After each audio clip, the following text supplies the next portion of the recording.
to the Agriland stand here at Ploughing 2025. We are delighted now to have the Minister for Agriculture, Food and the Marine, Martin Heydon, join us today at the Ploughing. Minister Heydon, thank you very much for joining us. Thanks, Dana. Thanks for having me. Yeah, a long-time friend of the Agriland live stream in many different portfolios, but in a senior portfolio this time round, and we're delighted to have you. And we're having you here today on the back of you launching a generational renewal plan this morning. Something, you know, if you listen back to any of the interviews that we've done on the live stream already today, nearly every farm organisation, representative, farmer, anyone involved in industry has said generational renewal problem, not just in Ireland, across Europe, but really is a problem. So in terms of the elements of it now, I tried to get as much through. It's a 180-page document, so I didn't get through all of it. But some of the highlights, will you tell us some of the highlights that our farmer viewers might be interested in today? Yeah, well, first of all, I'd like to thank Mr. Aidan O'Driscoll and his team in the Commission, who set about at the end of last year engaging with all stakeholders across agricultural industry to seek their views and to ruminate on the challenges and the blockages around what is a really complex issue. On the face of it, people think it's quite simple and straightforward, but there's a sensitivity around succession that goes way beyond just financial or just one impediment in that space. And what they've come up with is a report. It was due in June, and they asked me could they have more time. Such was the level of engagement they got to compile a list of recommendations. It's their report, and I was happy to receive it a couple of weeks ago. And I thought the Plough Match was a really good location to launch it and to continue that conversation. Because in their report, as you say, it's really detailed, very extensive, but it ultimately has 31 recommendations. And they cover a myriad of different areas, from pensions to the role of the future cap, gender balance and the challenges there around females' participation in farming as well, and many other impediments on the taxation side around what exists, what can be improved upon, and what new measures could be considered as well. So, you know, I'm establishing a group within my department now to work through these, and what I want to do is set about implementing a number of these that can be recommendations that can be implemented in the short term.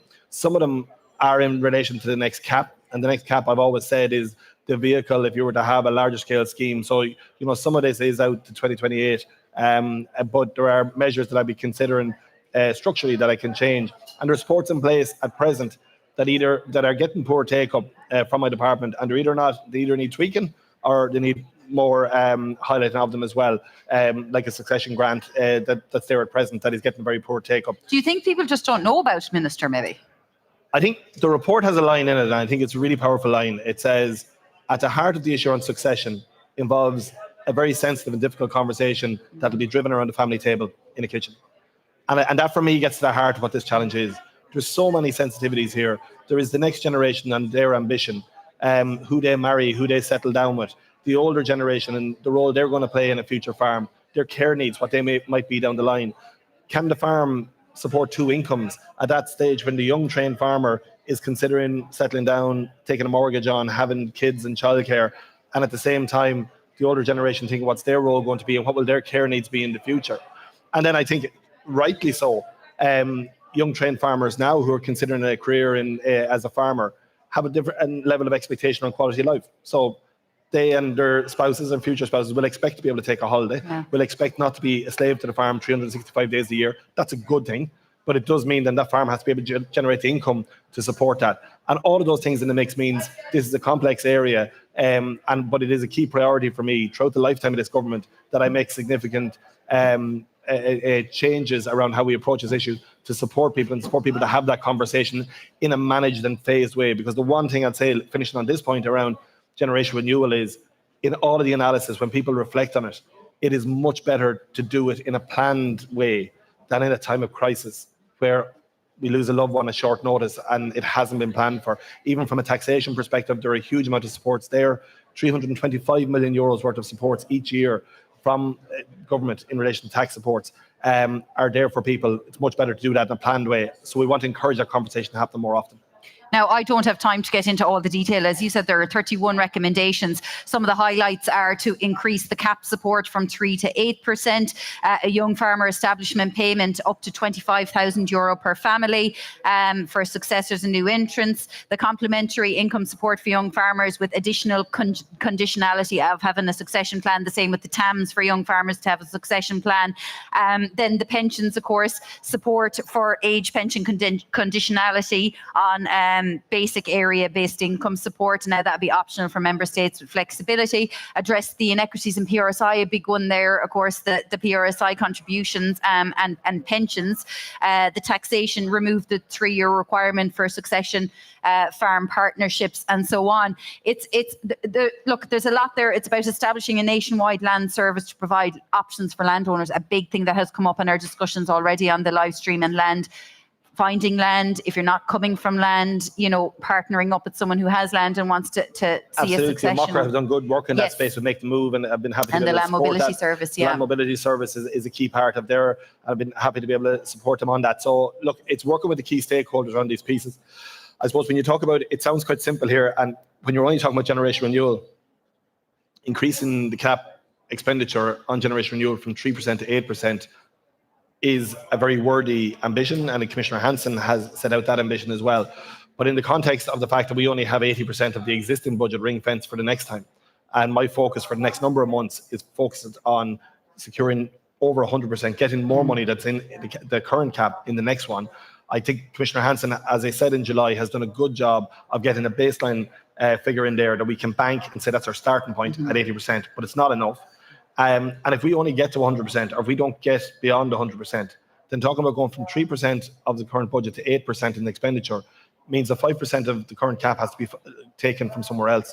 So that's the type of conversation when we talk about what future supports in a cap look like.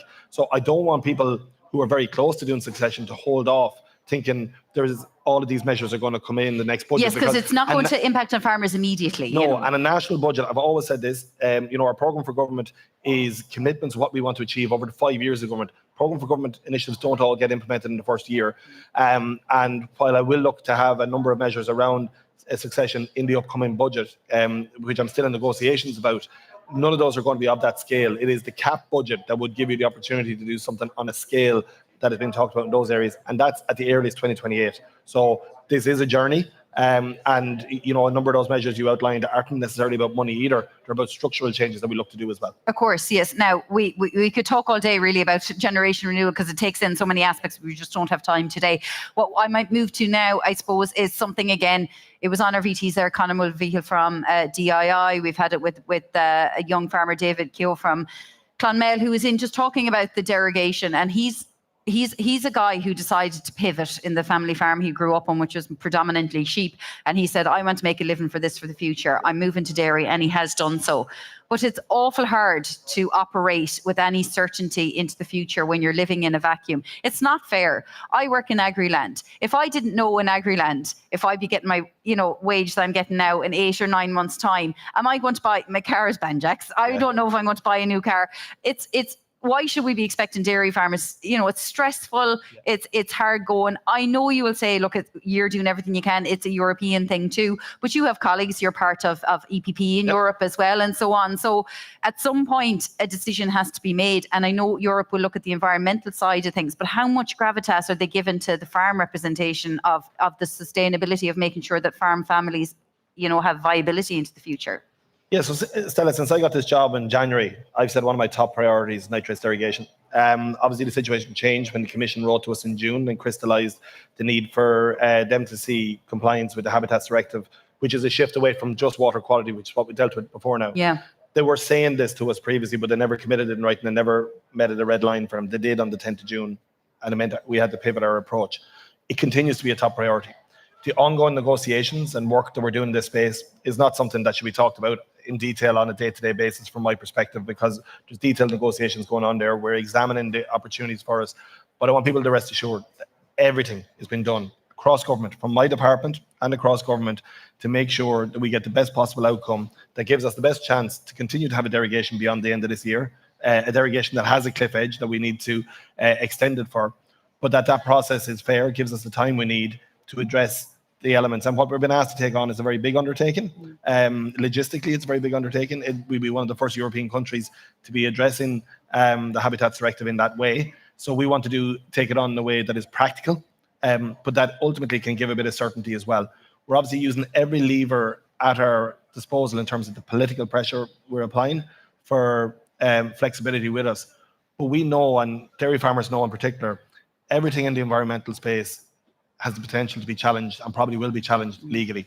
So it's not that we need a free pass or that we're asking for anything like that. We are looking to build a robust case that would defend the sector in nitrates derogation for Ireland against any future legal challenges as well. The political ask on top of that is for time. So there was a senior official from DG Envy was over yesterday, met with myself and my officials in my department, and also did a farm visit. That is part of the ongoing engagement negotiations. I met with Commissioner Hansen and my colleagues on the Agri-Fish Council in Copenhagen last week.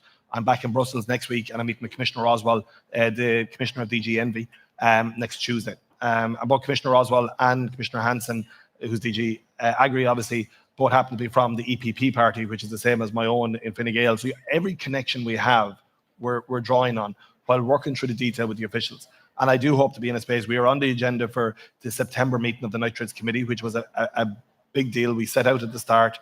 The meeting in March was presented to by the EPA, the meeting in June by my officials. September was a very important one for us to be on, and then potentially have a vote put to the fourth meeting of the year in December. But we continue to engage at a really intensive level, and people need to be reassured that everything that can be done is being done to provide that level of certainty. And I agree, it's a very difficult space. Following on from the conversation, generation renewal, somebody said to me yesterday, from an income perspective, there shouldn't be any challenges with generation renewal for dairy because it's a very good viable income right now of all the sectors. But I made the point that it has had that lack of certainty. It's had the 4-year cycles of derogation if you're a derogation farmer. It's had the 2-year midterm review. There's been a lot of change and a lot of flux. So while this is an extra impediment now, and I know it caused a lot of upset, I'm going to take this opportunity to try and give more certainty into the future beyond this. And what's the timeline looking at, with all the people that you are meeting with, be it commissioners or from environment or agriculture sections of the commission? Is there any sort of guidance on a timeline of when they'll make a decision on whether or not we get to retain it? So we have the derogation until the end of the year. It falls on the 31st of December without an action. It is something that actually needs an action of a vote to be passed. That vote is by member states, but that vote needs to be proposed by the Commission. So all my negotiations, largely, while I'm briefing all of my colleagues, the other ministers for agriculture across Europe, all of our negotiations, detailed-wise, are with the officials in DG Envy in Brussels. And what we would very much hope is that we will be in a position for the Commission to put forward a proposal extending our derogation and it to be voted on at the December meeting. If you recall, 4 years ago, the negotiations were very fraught at that time as well. And it was not put to a vote at the December meeting, and it went to the following March. If we had to, we could live with it going to March. It would mean we were operating for 2.5 months of next year out of derogation, technically. But because the derogation is a cumulative nature over 12 months, we could just about manage that. So we're not going to force a quick decision for December if it's the wrong decision. We want to make sure we get everything right. There's a lot of detail on what we're working through at the minute. But my preference very much would be to have clarity on this for farmers before the end of the year and to try and do that before, as I say, there is that meeting in December that will be a vote, and maybe to get some clarity before that. But if it does run to February or March to get the right outcome, we'll have the patience to do that too. So I know farmers need certainty, and they just have to work with us on this one and trust that, I have been engaging with a lot of stakeholders across this, reassuring them of the approach we're taking, what we're trying to do here. But there's a level of detail here that you just can't go into because it does not begin from having that commented on every single day or this meeting or that meeting, but there's a range of different meetings happening, and it is my number one priority. Also, before I let you go, so what's for farmers in the budget then, Minister? So there's nobody listening now, you can just tell me.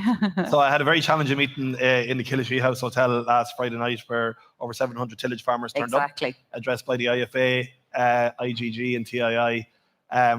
And it's fair to say most people weren't happy that I wasn't able to give them a firm commitment on the budget for very good reasons, because those budget negotiations are ongoing.